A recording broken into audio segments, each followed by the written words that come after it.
As we come to the end, we're all about sustainable value creation. Okay. We talked about sustainability in the last module. We've talked about value, right? How does a company deliver value to its stakeholders? So, what we're looking at here is how does a company think about its core operations and deliver the maximum, the most value to those stakeholders over the long term in a way that's going to be sustainable for the environment and for the company, because there could be some things that are really good for the environment but that are just not sustainable for a company to do. A really quick example of that would be, now if you buy a coffee from McDonald's, that cup is not styrofoam, it's a paper that can be recycled.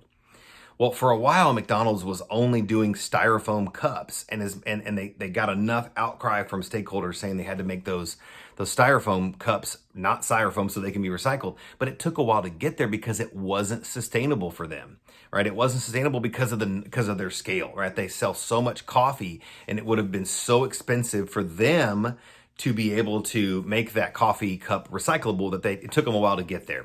Now, we might say, hey, it's McDonald's, they can afford it, why don't they just do it? Well, what we don't realize sometimes is, and this is why it has to be sustainable value creation for everybody, is if it costs McDonald's 10 cents more or 5 cents more, even 3 cents more to make a recyclable cup, what might that do to the prices of those coffees, right? So every move that an organization makes in the service of sustainable value creation, they have to weigh that. They have to be able to measure that cost as well. And that cost is going to be, if it's a commodities based business, then it has to be weighed and passed down to the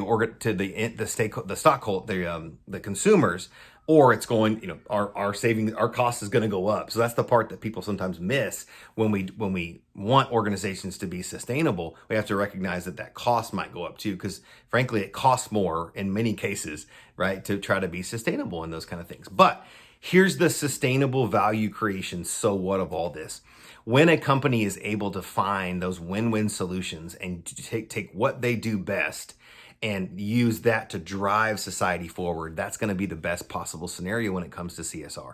Let me encourage you to look up two examples. One would be IBM Smarter Planet.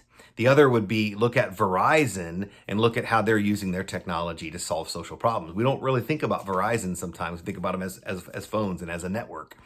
But look up IBM Smarter Planet. I would make a statement that I think IBM Smarter Planet might be the best example of strategic CSR that we can find right now. Really, really good example. They're taking their core, what they do, right? Data, data and systems and processing, and they're using it to tackle social problems, right? That Smarter Planet. So take a look at that one, and then take a look at what Verizon's doing as well through solar technology and those kind of things. So, all right, thanks for being on the journey in the class.